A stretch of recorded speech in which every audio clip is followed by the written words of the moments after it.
ఇప్పుడు నువ్వు బయటకు వచ్చి చెప్పుకోవాల్సి వస్తుంది నేను ఒక మాజీ ముఖ్యమంత్రిని అని. అంటే మాకు తెలీదా నువ్వు బఫూన్ అని మేము ఏ రోజైనా అన్నావా? నువ్వు నిన్న ఐటమ్ అని చేస్తున్నారు, నీకు అర్థం కావడం లేదు. తెలుసుకొని బయటకు వచ్చి అటువంటి పాలేరుగాళ్ళందరినీ గేటు బయట తోయి గల్లా పట్టుకొని వచ్చి గుంజు బయట పోండి పోయి మాకు అవసరం లేదని. గతంలో ఈ బోగాళ్ళు ఉన్నప్పుడు ఏ రోజైనా సరే నేను ముఖ్యమంత్రి క్యాండిడేట్ అని నువ్వు చెప్పుకున్నావా? మేము చేయలా, మేము 151 ఈ హౌలేగాడు వచ్చిన తర్వాత. నమస్కారం ప్రజలారా, ఈ రోజు మన జగనన్న కర్నూలు పర్యటనలో భాగంగా ఆలూరు ఎమ్మెల్యే విరూపాక్షితో అన్న మరి ములాఖాత్ అవడం జరిగింది. మరి ములాఖాత్ అయిన తరువాత మరి బయటకు వచ్చి ఒక ప్రెస్ మీట్ పెట్టి ఆయన్ని ఏదో గౌరవించలేదని, అంటే జైల్లో, అంటే మీరు జైల్లో కూడా మమ్మల్ని గౌరవీరా, జైల్లో కూడా మాకు కుర్చీలేరా, జైల్లో కూడా మాకు కాఫీ టీలు ఈరా అన్నట్టు మాట్లాడుతూ ఉన్నాడు. అంటే మనం 16 నెలల పాటు జైల్లో ఉన్నటువంటి నేపథ్యం, జైల్లో ఉన్నటువంటి చరిత్ర, మనకు అక్కడ జైల్లో ఏ విధమైనటువంటి సదుపాయాలు ఉంటాయి, జైల్లో ఏ విధంగా మనల్ని చూసుకుంటారు, అంటే ఖైదీలను ఏ విధంగా చూస్తారు జైలు అనేది అన్నకు తెలుసు.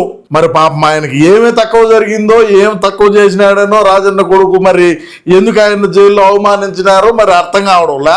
సరే, ఇంతకు అన్నయ్య ఏం మాట్లాడుతున్నాడో మనం విందాం ప్రజలారా. ఒకసారి మీరు కూడా వినండి, ఆ తర్వాత మనం విశ్లేషణ చేద్దాం. చెప్పున్నా, నీకేమి తక్కువ జరిగిందో చెప్పు. ఎవడు కాదన్నాడు? నువ్వు మాజీ ముఖ్యమంత్రి అని అందరికి తెలుసునా? నువ్వు ఐటమ్ కాదు, నిన్ను చుట్టుపక్కల ఉండే వాళ్ళందరూ కూడా ఒక ఐటమ్ అని చేస్తారు. అదే మా బాధేడా. ఎవరైతే తాడేపల్లి కేంద్ర కార్యాలయంలో కూర్చొని ఫోన్లు ఎత్తుకుంటా మరి ఫోన్లు మాట్లాడతా ఎవరన్నా పోతే ఎవడరా నువ్వు అని గంటల సేపు వాళ్ళు బయటకు వచ్చి పెట్టినటువంటి బఫూర్ గాడు ఎవడైతే ఉన్నాడో వాడి చేతలో నువ్వు ఒక ఐటమ్ అవుతున్నావు. ఇప్పుడు నువ్వు బయటకు వచ్చి చెప్పుకోవాల్సి వస్తుంది నేను ఒక మాజీ ముఖ్యమంత్రిని అని. అంటే మాకు తెలీదా నువ్వు బఫూన్ అని మేము ఏ రోజైనా అన్నావా? నువ్వు నిన్న ఐటమ్ అని చేస్తున్నారు, నీకు అర్థం కావడం లేదు. తెలుసుకొని బయటకు వచ్చి అటువంటి పాలేరుగాళ్ళందరినీ గేటు బయట తోయి గల్లా పట్టుకొని వచ్చి గుంజు బయట పోండి పోయి మాకు అవసరం లేదని. గతంలో ఈ బోగాళ్ళు ఉన్నప్పుడు ఏ రోజైనా సరే నేను ముఖ్యమంత్రి క్యాండిడేట్ అని నువ్వు చెప్పుకున్నావా? మేము చేయలా, మేము 151 ఈ హౌలేగాడు వచ్చిన తర్వాత నువ్వు ఈరోజు బయటకు వచ్చి జైల్లో ములాఖాత్ అయి నాకు బయటకు వచ్చాక నేను ఒక మాజీ ముఖ్యమంత్రిని అని అంటున్నావు. నువ్వు మాజీ ముఖ్యమంత్రి అని మాకు తెలుసు స్వామి, ప్రధానమంత్రి క్యాండిడేట్ అని కూడా తెలుసు, కానీ నీ నోటితోనే చెప్పించినాడంటే ఒకసారి నువ్వు అర్థం చేసుకో మనం ఎంత మేరకు దిగజారి బతకతా ఉన్నాం అనేది. చెప్పుయా.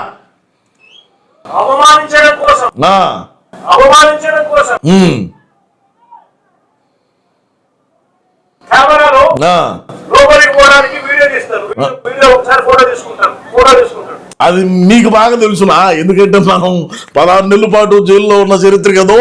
మరి ఎన్ని ఫోటోలు తీశారో, మరి ఎన్ని వీడియోలు తీశారో, ఎంతమంది వచ్చి కలిసినారో ఆ కథ అంతా నీకే తెలుసు, మాకేమి తెలుసు బా. మేమేమి జైలు పాలే కాల. ఎందుకంటే మనమంటే అప్పుడు పెద్ద ఆయన రాజన్న అధికారంలో ఉన్నాడు, మనం ఏమి చేసినా చల్తాది, దీనిక మనల్ని కూడా ఆపేదాన్ని అని చెప్పి ఎం కృష్ణ ఏం చెప్తే అది చేసాం. అప్పట్లో చేసాం, 16 నెలల పాటు ఉన్నాం కదా జైల్లోనే. ఏం మనకేం కొత్త బొక్క 16 నెలలు జైలు జీవితం అంటే ఆశామాషగా ఉంటుందా? ఎన్ని ఫోటోలు తీసుంటారు, ఎన్ని కుర్చీలు వేసి ఉంటారు, ఎంతమంది వచ్చి కలిసి ఉంటారు, ఎన్ని వీడియోలు తీసుంటారు, అది నీకు తెలియాలబ్బా. మాకెట తెలుసు? నువ్వే బ్రహ్మాండంగా ఇటు అంటున్నాడు చూడు, ఏమి చెప్తాడు చూడు అన్న తర్వాత ఎవడైనా ఎక్క కొడుకు చెప్పాలంటే బై చెప్పు. ఎవరైనా కూడా కూర్చోబెట్టి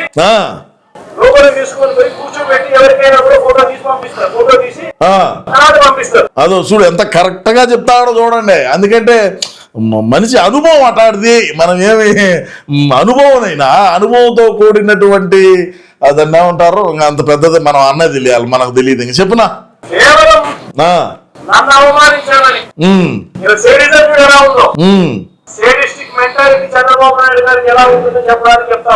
రాష్ట్ర ప్రజానికం అనుకుంటున్నారు ఎవడు శాడిస్టు, ఎవడి మైండ్ ఏ విధంగా ఉంటుంది, ఎవడికి ఎంత మేరకు తెలివితేటలు ఉన్నాయి, ఎవరన్నా చెప్తే ఏ విధంగా వింటాడు, లేకంటే వాళ్ళకే అంత విషయ పరిజ్ఞానం ఉన్నదా ఏందనేది రాష్ట్ర ప్రజానికానికి బ్రహ్మాండంగా తెలుసు. జగనన్న మనం చెప్పలే అవమానించడం అంట. మనల్ని ఎవడన్నా అవమానించినోడు, మనల్ని ఎవడైనా సరే ఏదైనా అన్నవాడు మళ్ళా ఉన్న చరిత్రలు ఉన్నాయా? ఏడైనా చూసుకో ఒకసారి వెనక్కి తిరిగి. సినాయన మీసం ఇట్టు టన్నాడు, ఎటబినాడు ఎట్ట పోయినాడో కంటికి కనపడకుండా పోయినాడు. కారు ఎక్కి గతంలో ఒకసారి ఆ వీడియో కానీ ఉంటే మా వాళ్ళు ఈడ వేసే ప్రయత్నం కూడా చేస్తారు. గతంలో వివేకానంద రెడ్డి గారు కారు ఎక్కే ఏందా అని మీసం ఇటు తిప్పినాడు, ఇటు అన్నాడు పదుర్తా. ఎట పోయినాడో, ఎడికి పోయినాడో, ఎన్నేట్లు పడ్డాయో, ఏ కబడ్డీ కొట్టుకున్నాడో, ఎవరు లాక్కొని పోయి బాత్రూంలో వేసారో, మనల్ని ఎవరైనా ఇటు అన్నవాడు మళ్ళీ ఉన్నారా చెప్పు. పోనీ నిన్ను అవమానించే అంత సాహసం ఎవడు చేస్తాడు జగనన్న? మరీ ముఖ్యంగా పోలీసు వాళ్ళు. ఎందుకంటే మనం ఐఏఎస్ ఐపీఎస్ఎల్నే జైలు పాలు చేసినటువంటి చరిత్ర నేపథ్యం కలిగినటువంటి వ్యక్తులు మనం. మరి అటువంటి జైలు అధికారులు లోపల ఉండేటువంటి వాళ్ళంత సాహసం చేయరులేబ్బా. ఎందుకు నువ్వు ఊరికే చెప్పు.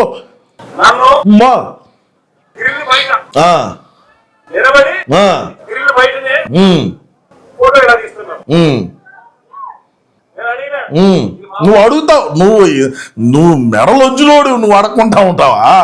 మెడలోంచి మనం ప్రత్యేక హోదా తెచ్చిన వాళ్ళం కేంద్రంలో ఏమి ఆశామాషా వ్యక్తులు మనమా? మెడలు ఉంచి ఊరికేడ కాదు. మరి ఇంకా జైలు అధికారుల్ని ఆ జైలర్ని అడిగేదానికి నువ్వు క్లారిటీగా అడుగుంటావునా? ఎవడు చెప్పినాడు నువ్వు అడగలేదని? బరాబర్ అడుగుతావు నువ్వు. నీకు ఆ నేపథ్యం తెలుసు, ఆ చరిత్ర తెలుసు, ఆ జైల్లో ఏ విధమైనటువంటి వాటిని ఏమంటారు, ఏ విధంగా పర్మిషన్స్, మరి ఏ విధంగా మనం ఫోటోలు తీయాలా, ఏ విధంగా గ్రిల్లు బయట ఉండాలా, గ్రిల్లు లోపల ఉండాలా, లేదంటే మనం కుర్చీ వేస్తారా, కుర్చీ వేయరా, కాఫీ ఇచ్చారా, బ్లాక్ కాఫీ ఇచ్చారా, గ్రీన్ టీ ఇచ్చారా, పొద్దున్నే ఉడికి నీళ్ళు ఇచ్చా, అన్నీ నీకు తెలుసు. నీకు తెలియదు ఏమన్నది?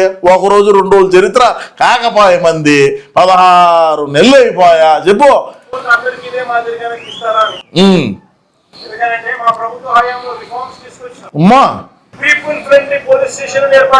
ఎవరా నువ్వా? దేంతో నవ్వుతారు ఆలోచన చేసుకోబ్బా ఒకసారి. ఈ మాట మాట్లాడేటప్పుడు పోలీసుల్ని ఏ విధంగా మనం వాడినామనా, ఏ విధంగా అమరావతికి ఎవరైతే భూములు ఇచ్చినటువంటి రైతుల్ని ఏ విధంగా కొట్టించినా అది ఏ పోలీస్ అంటారు?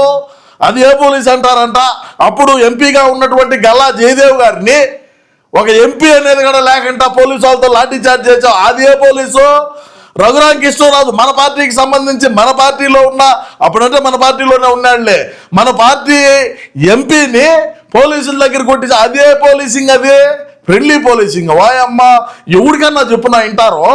సోషల్ మీడియాలో ఎవడన్నా ఒక పోస్ట్ ఏదన్నా మనల్ని ప్రశ్నించా పెడితే వాడి మీద సిఐడి కేసులు కట్టి వాడిని చిత్రహింసలు గురి చేసినటువంటి అది ఏ పోలీస్ అంటారు చెప్పున్నా?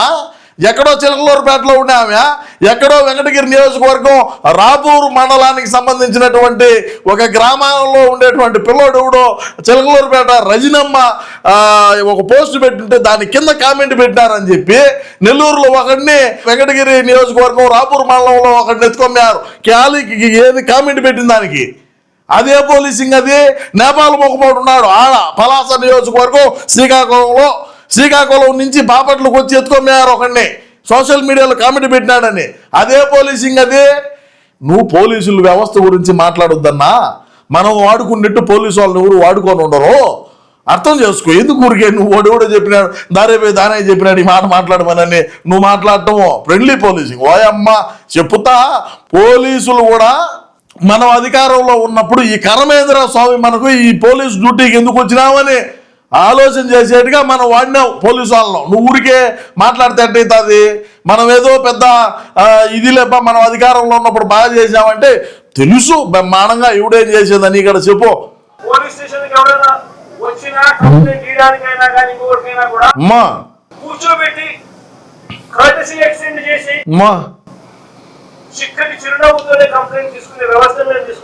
ఈ చిక్కటి చిరునవ్వుతోనే కొంపలు నాశనమే. ఇంకా చిక్కటి చిరునవ్వుతో కంప్లైంట్ తీసుకుంటా ఉన్నారంట అప్పుడు గతంలో. ఓ అమ్మ నీ చిక్కటి నువ్వు నవ్వుతే సరిపోదునా, అందరూ నవ్వుద్దా? మనం సచ్చినా నవ్వుతాము, బతికినా నవ్వుతాము, శవం దగ్గర నవ్వుతాము, ఇంకోటి ఏదన్నా చేసినా నవ్వుతాము. మన బతికే నవ్వుల పాలు అయిపోయింది, అదేరే విషయం. నీ చిక్కటి చిరునవ్వు నీ దగ్గర పెట్టుకో. నువ్వు అందరికీ రుద్దాలంటే ఏడైతుంది? అవ్వదు అట్ట చెప్పు. పీపుల్ ఫ్రెండ్లీ పోలీస్ స్టేషన్ అంట. చెప్పు. అవమానించే కార్యక్రమం ఎవరికి అడిగిన ఏమన్నా అందరికీ ఇదే మాదిరిగానే చేస్తారని. లేదు సార్, అందరినీ మామూలుగా కూర్చోబెడతాము, మీరు కాబట్టి నిలబెట్టించి మాదిరిగా చేయాలని చెప్పి ఆదేశాలు వచ్చినాయి సార్ అంటారు.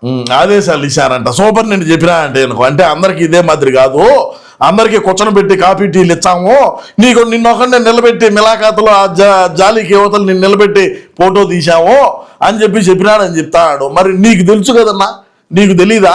నేను 16 నెలలు జైల్లో ఉన్నా ప్రజలారా. నేను జైల్లో ఉన్న రోజుల్లో ఏనాడు కూడా ఈ విధంగా లేదు. మరి బ్రహ్మాండంగా కుర్చీ వేసి కూర్చొని పెట్టినారు ఆ రోజుల్లో. మరి ఈ రోజు దేనికి ఈ విధంగా చేస్తారని చెప్పొచ్చు కదా. మనకు అనుభవం లేకంటే కదా.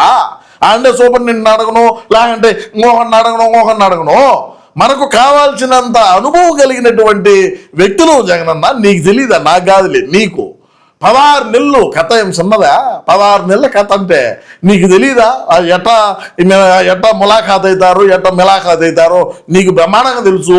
నువ్వు చెప్పు, నేనున్నప్పుడు అట్లా జరిగింది, ఇప్పుడు ఎందుకు ఈ విధంగా చేస్తున్నారని చెప్పు, ప్రజలకు అర్థమవుతుంది. ఇప్పుడు ఏదో వాళ్ళు వచ్చారు వీళ్ళు వచ్చారు ఏడవుతుంది అట్ట కాదు, అది చెప్పు. అమ్మా మనకు ఉండే అంత శాడిజం ఊరుకున్నదిలే. ఈ పాయింట్ ఇది గుర్తుపెట్టుకోండి. చెప్పు చెప్పు.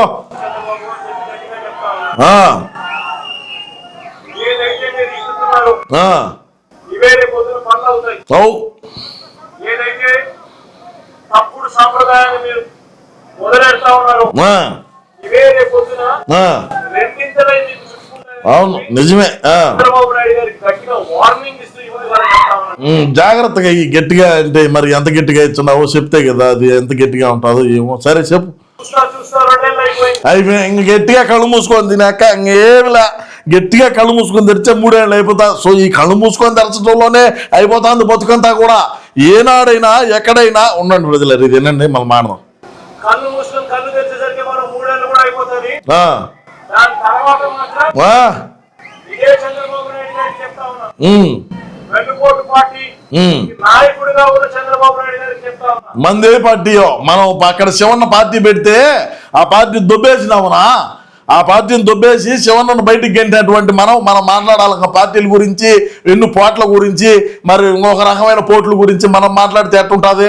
మనం ఎవరో పార్టీ పెడితే దొబ్బేసినటువంటి చరిత్ర నేపథ్యం కలిగినటువంటి పార్టీ మన వైసీపీ పార్టీ. ఎస్ అవునా కాదా?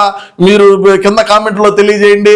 ఏం జగనన్న ఏమన్నా పార్టీ పెట్టినాడు? బొక్క శివన్న పెట్టాడు. శివన్న పెడితే శివన్న కానించి పార్టీ దొబ్బేసినటువంటి చరిత్ర మంది. మన దగ్గర కథలుగా పెట్టుకొని ఊళ్ళో ఊరితో చెప్తావేంబా, మంది చెప్పుగా బాగుంటది.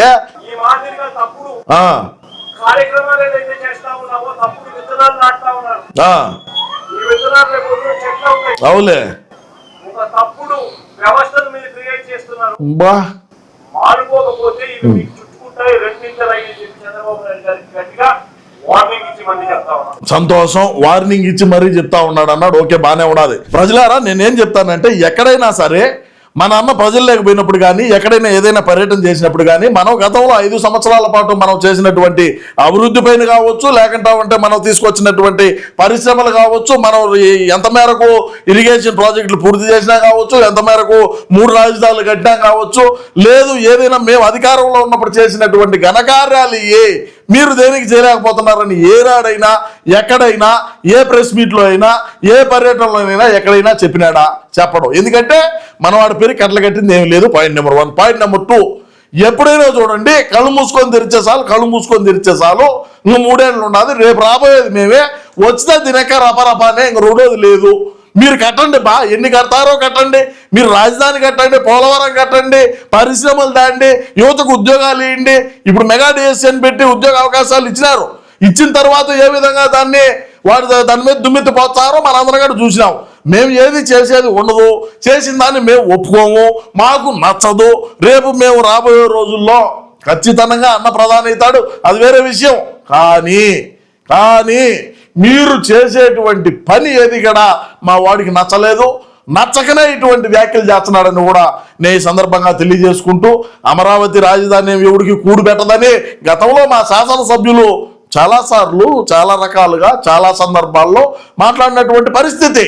పోలవరం ఎప్పుడు పూర్తి చేస్తామంటే పోలవరం గురించి నాకు తెలీదు, నేను మీకేమి చెప్పాను అని చెప్పినటువంటి చరిత్ర మా పార్టీలో ఉన్నింది. ఇప్పుడు మీరు పోలవరాన్ని పెరుగులు పెట్టిస్తారు, రాజధాని కడతారు, ఆ వెలుగొండ ప్రాజెక్టు ఈ నెలలో పూర్తి చేస్తామంటారు. ఎవడికి అవసరం? ఎవడికి కట్టాలి? ఎవడికి కావాలా? ఎవడికి అవసరం అయ్యా? మీరు ఇట్లాంటి పనులన్నీ చేసుకుంటా పోతే మేము ఇంకా మీకు చూచా బాగా కడతారు బాగా చేస్తారు అని మేము వతాసు పలికామా? ఎవడికి అవసరం అని కూడా నేను ఈ సందర్భంగా అన్న తరఫున నేనైతే మాట్లాడుతూ ఉన్నా. సరే, ఏది ఏమైనప్పటికీ మా ఓడు కొద్దిగా, ఎందుకంటే 16 నెలలు జైల్లో ఉన్నాడు, చాలా రోజులు అయిపోయింది, కొన్ని మర్చిపోయినాడు అక్కడ జరిగేటువంటి పరిణామాలన్నీ కూడా. మరి జైలుకు పోయి ములాఖాత్ అయిన తర్వాత ఒక్కొక్కటిగా ఈరోజు రాత్రికి ఖచ్చితంగా రాజారెడ్డి తాతతో కూడా డిస్కషన్ చేర్చాడని నేనైతే అనుకుంటా ఉండా. సరే, ఏది ఏమైనప్పటికీ అన్న చేసినటువంటి వ్యాఖ్యలపైన మీ అమూల్యమైన అభిప్రాయాన్ని తప్పకుండా కామెంట్ రూపంలో తెలియజేయండి ప్రజలారా. నమస్కారం.